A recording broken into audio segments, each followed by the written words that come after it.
네, 오늘은 민수기 4장 전체 말씀으로 함께 은혜를 나누고자 합니다. 사실 본문 1절부터 49절까지 굉장히 긴데요. 왜 한 번에 같이 이 본문을 하나로 다 묶어서 말씀을 전해 드리느냐? 결국 민수기 4장이 이야기하고자 하는 것이 한 가지로 정리될 수 있기 때문입니다. 우리가 민수기 3장까지 이스라엘 자손들을 계수하도록 명령하시는 하나님의 말씀이 있었죠. 그리고 민수기 3장에서 레위 자손들의 인구 조사를 조금 특별하게 명령하시는 하나님의 그 지시사항들을 우리가 함께 배웠습니다. 그래서 1개월 이상 된 남자의 수요 합계, 그래서 레위인들을 그렇게 인구 조사를 하고 결국에 그 레위인들이 감당할 몫은 무엇이었느냐? 이스라엘 전체 민족들 중에 장자의 역할, 그것을 하나님께서 받으셨다. 그러니까 결국에는 인구 조사를 하는 것, 하나님께서 그렇게 수를 세도록 계수하도록 명령하신 이유는 궁극적으로 무엇이냐? 하나님께서 쓰시고자 하시기 때문입니다. 민수기를 보면서 우리가 수많은 사람들을 인구를 세는 어떤 수단과 어떤 인구를 세는 과정으로 생각하기 때문에, 예를 들면 서울시 인구 뭐 1200만 명, 뭐 1000몇만 명 이렇게 해서 나타나는 것처럼 그냥 모든 사람들을 뭉뚱그려서 하나의 그룹으로 만들기 위해서 하나님이 인구조사를 명령하신 것이 아니라, 민수기에서 나타나는 하나님의 뜻, 그 인구조사는 무엇입니까? 그 60만 명이 넘어가는 이스라엘 자손들 중에서 한 사람 한 사람을 하나님께서 바라보시고 부르시고 명령하신다라는 것입니다.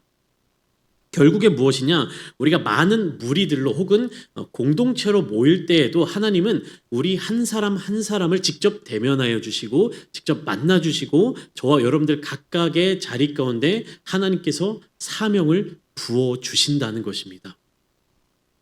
여러분, 하나님께 있어서요, 저와 여러분들이요, 특별한 한 사람입니다.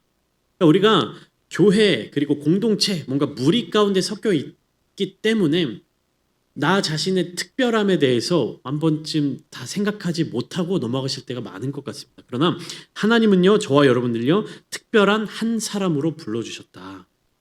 예수님을 십자가에 달려 죽게 만들고 그 죽음으로 나의 죄를 대신 짊어지도록 만드신 것이다. 여러 사람들의 죄 중에 나 한 사람의 죄까지 덧붙여서 용서해 주신 것이 아니라 무엇입니까? 이 세상에 나 혼자밖에 남아있지 않는다 하더라도, 이 세상에 여러분들밖에 없다 할지라도 하나님은 기꺼이 예수님을 이 땅에 보내셔서 십자가에 달리도록 만드셨을 것이다. 여러분, 이런 메시지는 많이 듣지만 정말로 그것이 우리들의 마음 가운데, 우리들의 심령 가운데 들어오십니까? 하나님이 나 한 사람을 그렇게 바라보고 계시고 나 한 사람을 그렇게 사랑하고 계시고 나 한 사람을 하나님 그렇게 아껴주신다라는 것이 여러분들 느껴지십니까? 우리가 신앙생활하면서 이것을 느낄 수 있어야 합니다. 기도로서 느껴야 하는 것이고요. 말씀을 읽어나가면서 느껴야 하는 것이고, 특별히 교회 공동체 안에서 내가 다른 한 사람 한 사람을 정말로 하나님의 시선으로 바라보고 사랑할 때 나 또한 그런 사랑을 하나님께 받고 있구나라는 것을 깨닫게 되는 것입니다. 여러분, 혼자 있으니까 외로워서 공동체를 세워나가라는 것이 아니에요.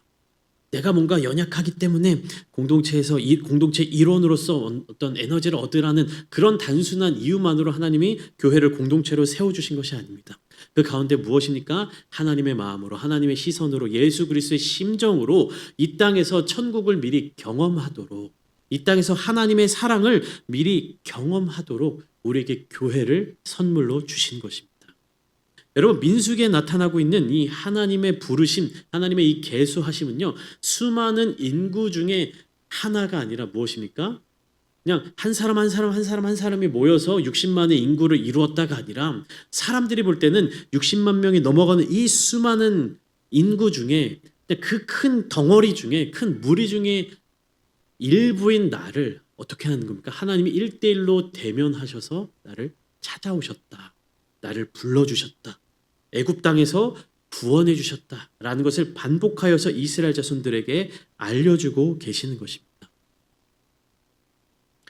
여러분 오늘 본문 말씀은요 사실은 민수기 3장에서 쭉 이어져 나오는 것입니다. 민수기 3장에서 하나님께서 레위 지파 사람들을 부르시고 계수하시고 새 종족 레위의 새 아들들의 그 가문에 따라서 임무들을 사명들을 주셨습니다. 그래서 그 결국에 어떤 종족들이 어떤 사명을 갖느냐 이것이 그 종족의 어떤 우월성을 나타내는 것이 아니라고 말씀드렸죠. 그러니까 고핫 자손이 모세와 아론이 소속되어 있는 그 고핫 자손이 더 뛰어나고 더 위대한 종족이다. 게르솜의 무라리 자손은 뭐 조금 모자란 그런 아들들이다. 이런 의미가 아니라고 말씀을 드렸습니다. 다 무엇입니까? 그 한 사람 한 사람들을 하나님께서 직접 대면하여 주시고 그 자리 가운데 불러주시고 함께 공동체를 이루어 가자고 계수하시는 것, 하나님의 부르심이 그 장면 가운데 담겨져 있다라고 말씀을 드렸습니다. 우리가 신앙생활을 하거나 우리가 삶을 살아가면서 가장 먼저 떠올리는 질문이 있죠. 학교에서도 배우는 육하 원칙이라고 하는 것이죠. 언제, 누가, 언제, 어디서, 무엇을, 어떻게, 왜 이렇게 육하 원칙을 이야기하는데 오늘 본문 말씀인 민수기 4장은요. 그 레위 자손들, 레위 지파의 종족의 그 가문의 사람들이 구체적으로 어떠한 사역들을 감당해야 하는지를 나타내 보여주고 있는 것입니다. 3장에서 레위 지파의 계수된 모습을 담고 있다면 4장에서는 각 그 종족별로 구체적인 임무들이 어떻게 부여되고 있는지를 나타내 보여주는 것이에요. 그렇기 때문에 우리가 뭐 강해 설교긴 하지만 민수기 4장을 한 절 한 절 한 절 보면서 뭐 고핫 자손은 이런 일을 했대.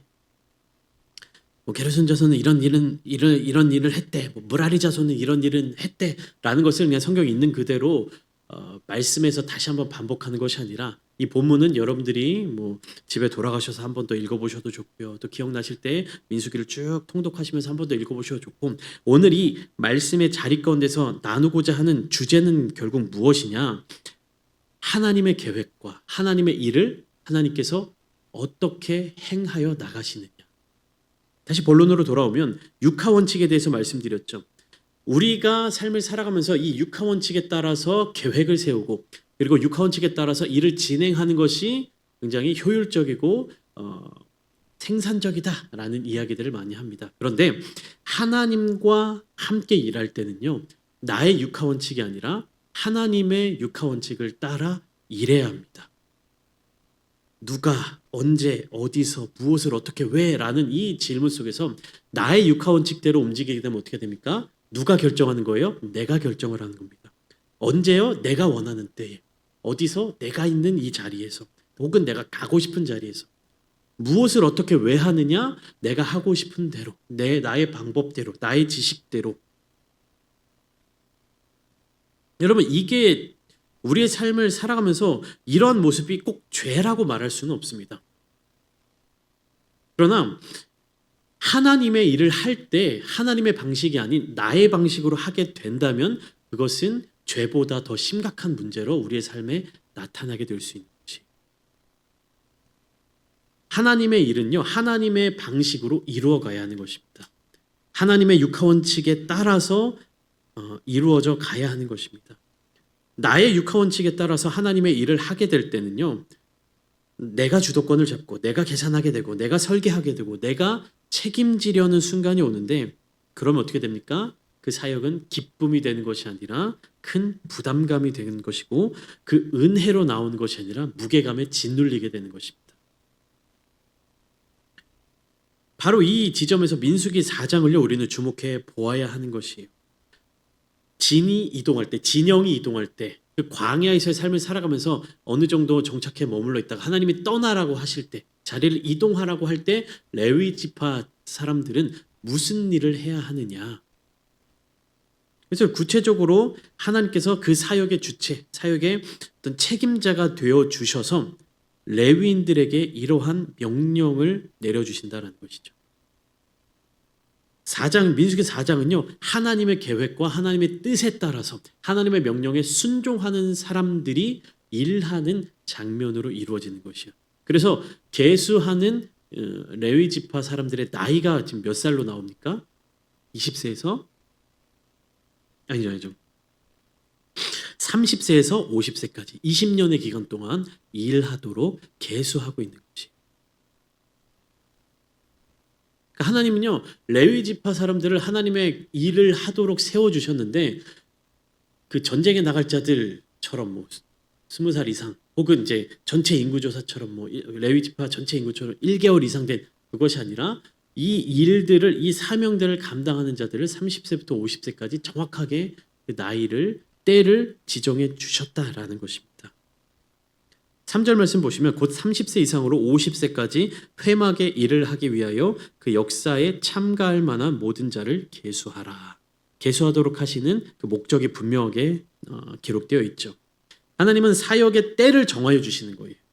여러분들의 삶의 자리 가운데서 저의 삶의 자리 가운데서 하나님은요 우리를 불러주시고 우리를 사용하실 그 계획을 세워 계시는 것이에요. 그리고 그 때에 맞게 우리를 불러주시는 것입니다. 뭐 마음만 있으면 된다, 뭐 열심히만 하면 된다 이런 것이 아니라 하나님이 이 본문을 통해서 어떻게 말씀하고 계시냐 정확하게 정해주신 분량과 질서를 알려주고 계신다라는 겁니다. 레위 지파 사람들을 세워놓고 성막을 이렇게 정리해라, 뭐 회막들을 어떻게 해라, 뭐 물건들을 어떻게 해라, 그냥 니네가 알아서 맡아서 하고 너희가 생각할 때 최선을 다해서 그것들을 관리해라 이렇게 명령하신 것이 아니라 각 종족마다 개개인마다 하나님이 그 임무를 부여해 주시고 계시는 거예요. 구체적으로. 왜 그렇습니까? 하나님이 책임지시기 위해서. 하나님의 일을 하는 데 있어서 육하 원칙에 따라서 하나님이 일하시는 거예요. 누가? 하나님이. 언제? 하나님의 때에. 어디에서? 하나님이 정하신 곳에서. 지금 민수기의 이 기록에서는 광야의 삶 가운데에서 무엇을 하느냐? 하나님의 일을 어떻게? 하나님이 명령하신 그대로. 왜? 하나님의 백성이기 때문에. 하나님께서 계수하신 사람이기 때문에. 여러분 그렇기 때문에요. 하나님이 정하시는 이 사역의 때 하나님의 육하 원칙 아래에서는요. 우리가 주목해야 될 것은 딱 한 가지입니다. 무엇입니까? 하나님의 명령에 순종하는 것. 내가 왜 여기 있지? 내가 지금 뭘 하고 있지? 내가 어떻게 하면 되지? 이런 것을 고민하는 것이 아니라 하나님이 나에게 무엇을 원하는지를 묻고 순종하는 것입니다. 여러분 지금 우리가 삶을 살아가면서 인생의 계획을 세워야 된다. 인생의 어떠한 삶의 목표를 세워야 된다. 다양한 그런 좋은 메시지들이 우리의 삶의 자리 가운데 계속해서 들어오고 있습니다. 그러나 하나님의 사람들은요. 가장 먼저 무엇을 주목해야 하느냐? 하나님이 나에게 무엇을 원하고 계시느냐를 먼저 물어야 하는 것입니다. 그렇게 될 때 4절 이후로 쭉 이어지는 어떻게 하라고 하는 하나님의 방법이 우리의 삶의 자리 가운데 이어진다라는 것이. 우리는 우리의 삶을 돌아보면서 수많은 질문들을 합니다. 왜 이런 일을 겪는가? 왜 나는 이곳에 있는가? 나는 어떻게 해야 하는가? 나는 어디로 가야 하는가? 근데 그 모든 질문 앞에서 한 가지 대답을 할 때 우리의 문제, 우리의 모든 인생의 문제들은 답을 얻을 수 있다는 것입니다. 그 한 가지 자세가 무엇입니까? 하나님이 나에게 무엇을 원하시느냐? 하나님의 말씀이 어디에 있느냐? 그래서 4절부터 16절까지 말씀을 보시면 고핫 자손들의 사명이 구체적으로 나타나 있습니다. 진영이 전진할 때 고핫 자손들이 행해야 할 구체적인 명령들이 기록되어 있어요. 고핫 자손들은 성소의 거룩한 기구들을 운반하는 역할을 맡았습니다. 근데 과정에 대해서 하나님이 구체적으로 말씀하고 계세요. 그러니까 결과만 잘 나오면 되는 것이 아니라 과정이 중요하다.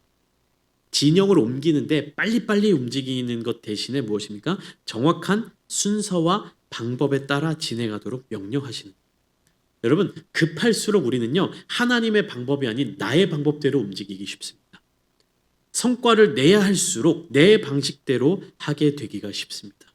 사무엘상 13장에 굉장히 유명한 장면이 나오죠. 사울이 블레셋 대군, 이스라엘 왕이 돼서 블레셋 대군과 맞서서 전쟁을 준비하고 있는데 백성들이 막 불안해하는 거예요. 블레셋 군대가 너무나도 크고 그들이 너무나도 강력해 보이니까. 그래서 사울은 지금 그 불안해하고 막 분열되려고 하는 백성들을 그 군사들을 독려하면서 무엇을 기다리고 있느냐? 사무엘 선지자가 오기로 한 날을 기다리고 있었어요. 그래서 사무엘 선지자가 와서 하나님께 제사를 드리기로 약속한 그 날을 기다리고 있었습니다. 근데 약속한 날이 되었는데도 사무엘이 나타나지 않았어요. 그러자 사울이 어떻게 합니까? 백성들이 불안해하는 것을 막기 위해서 그가 스스로 하나님 앞에 제사를 드리게 되었습니다. 뒤늦게 도착한 사무엘 선지자가 그런 사울 왕을 굉장히 질책하죠. 여러분, 내 방식대로 시간이 급박한데 블레셋 대군이 저 앞에 있는데 왜 사무엘 선지자는 오지 않아? 이렇게 사무엘 선지자가 와서 하나님 앞에 제사를 드리고 하나님께 기도를 해줘야 백성들이 불안해하지 않고 다시 똘똘 뭉쳐서 블레셋에 대항해서 전쟁에서 승리할 수 있는데 왜 선지자는 아직도 오지 않는 거야? 제사가 중요해. 빨리 번제를 드려야 해. 내가 드리겠다. 어떻게 되는 겁니까? 나의 방법, 나의 방식, 나의 생각 급할수록 상황이 막 다급해지니까 어떻게 합니까? 하나님의 방법이 아니라 사울 자신의 방식대로 내 방법대로 일을 처리해 버리죠. 그렇게 되니까 어떻습니까? 하나님이 사울을 버리셨습니다. 하나님 보시는 건 하나님을 향한 마음, 순종의 자세. 그러니까 하나님이 이렇게 성경 말씀을 통해서 민수기 말씀을 통해서 구체적으로 명령하신 이유는 결국 무슨 말이냐? 하나님이 그 결과에 대해서 책임지시겠다라는 뜻입니다. 하나님의 말씀에 순종하는 자를 찾는 이유는 무엇입니까? 내가 명령한 그대로 하면 결과는 내가 책임지겠다.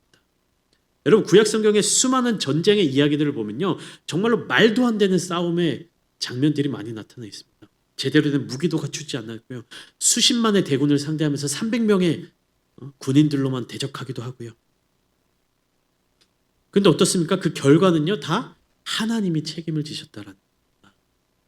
오늘날 우리들의 삶의 자리도 마찬가지죠. 말씀을 통해서 또 기도하면서 기도의 응답을 통해서 하나님은 구체적으로 우리의 삶의 자리 가운데 다가와 주시고 성령의 음성을 통해서 우리에게 명령하시는데 과연 우리는 그 하나님의 말씀에 귀를 기울이고 있는가? 하나님은 저와 여러분들의 삶의 자리 가운데 내가 책임져 줄게. 나와 함께 가자. 내 말대로 따라주겠니? 나의 명령에 순종하겠니? 물어보시는데 우리는 어떻습니까? 하나님, 그건 좀 아닌 것 같은데요. 하나님, 잘 못 들었어요. 다시 한번 얘기해 주세요. 하나님, 근데 이게 좀 더 맞는 것 같지 않아요? 내 방식대로, 내 생각대로. 그럼 어떻게 되는 겁니까? 하나님이 책임을 져주실 수가 없는.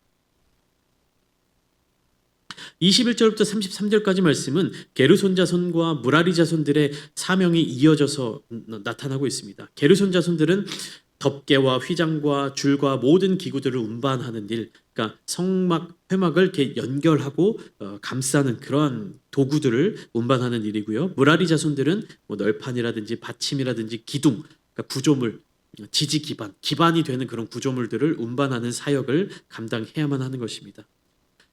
그래서 지난 시간에도 함께 나눴지만 이 게르손 자손들이나 무라리 자손들에 비해서 고핫 자손들이 하는 일이 더 귀해 보여요. 더 중요해 보입니다. 더 중심에서 행하는 일 같아 보여요. 그러나 하나님이 명령하신 그 사역의 본질은요, 내가 드러나고 내가 빛나는 것이 아니라 무엇입니까? 공동체를 서게 하는 일입니다. 그 장소가 어디예요? 광야에서 계속 옮겨다니면서 계속 이동하면서 불안정과 위험을 이겨내면서 27절 말씀에 하나님이 이렇게 명령하시죠. 게르손 자손은 그들의 모든 일 곧 맬 것과 처리할 것을 아론과 그의 아들들의 명령대로 할 것이니 너희는 그들이 맬 짐을 그들에게 맡길 것이니라. 27절 중간에 보시면 아론과 그의 아들들의 명령대로 할 것이니 라고 되어 있죠. 자, 이 성경을 보면서 우리는 레위 지파 사람들이 아론의 명령대로 행해야 되는 건가? 아니죠. 누구의 명령대로 하는 겁니까? 하나님의 명령대로 하는 것이요. 드러나 보이는 모습은 아론이 레위 지파 사람들에게 지시하고 명령하고 이렇게 시키는 것처럼 보이지만 결국 아론이 그들에게 명령할 수 있는 이유, 그것은 어디에 있는 겁니까? 하나님의 명령이 있기 때문에. 모세들이 레위 지파 사람들을 계수하고 그들에게 계속해서 하나님의 말씀을 따라 명령하는 그 이유, 그 근원이 하나님께 있음을 우리는 기억해야 하는 것입니다. 아론과 그의 아들들 또한 하나님의 명령에 순종해야 하는 존재들이었던 것이죠. 여러분, 그래서 이런 내용이 쭉 민수기 4장을 통해서 나타나고 있는데 49절 말씀을 보시면 그들이 할 일과 짐을 매는 일을 따라 모세에게 계수되었으되 여호와께서 모세에게 명령하신 대로 그들이 계수되었더라. 그러니까 49절 전반부만 보면 그들에 대해서 모세가 계수했다라고 해서 이야기가 끝날 수 있어요. 근데 그 모세가 계수한 이유가 무엇입니까? 여호와께서 모세에게 명령하신 대로. 여러분, 하나님의 명령하신 대로 우리의 삶의 자리 가운데 그 모습이 나타나게 되기를 축복합니다. 모세가 리더인 것 같고 모세가 주인인 것 같고 모세가 명령하는 것 같지만 아론과 마찬가지로 모세 또한 하나님 앞에서 순종하는 모습을 가져야 할 한 사람일 뿐이었습니다. 오직 이스라엘을 인도하시는 분은 하나님이시다.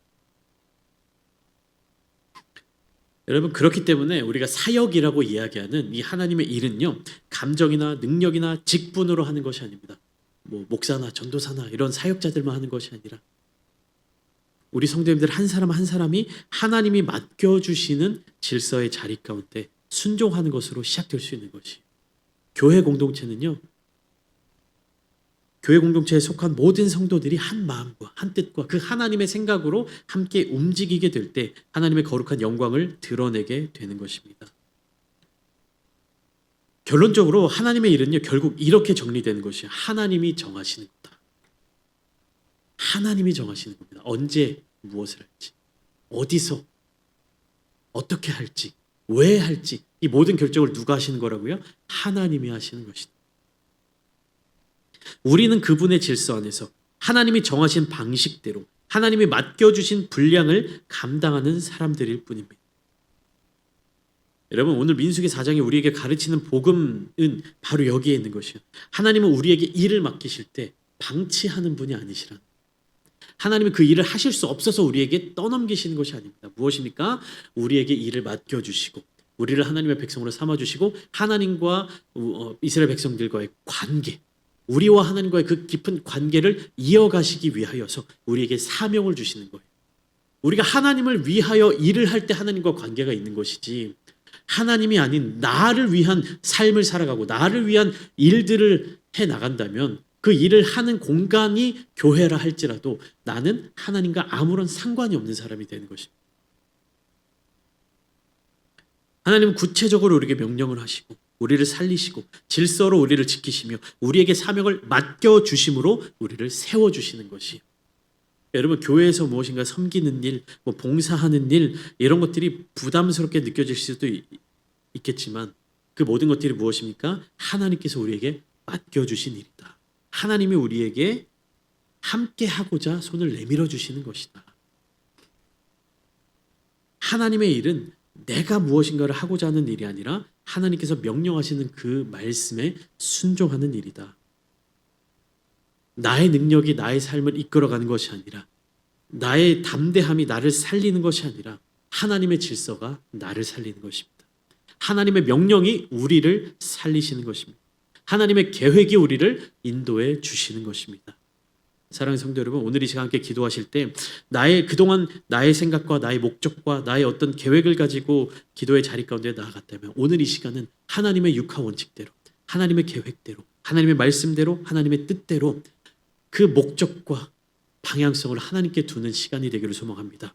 그렇게 기도하실 때에 하나님께서 저와 여러분들의 삶의 자리 가운데, 또한 우리 교회 공동체의 자리 가운데 크신 역사와 은혜를 베풀어 주실 줄 믿습니다. 우리 그러한 믿음을 가지고 소망을 가지고 담대히 기도의 자리 가운데 나아가시는 우리 모든 성도님들 되시기를 주님의 이름으로 축원합니다.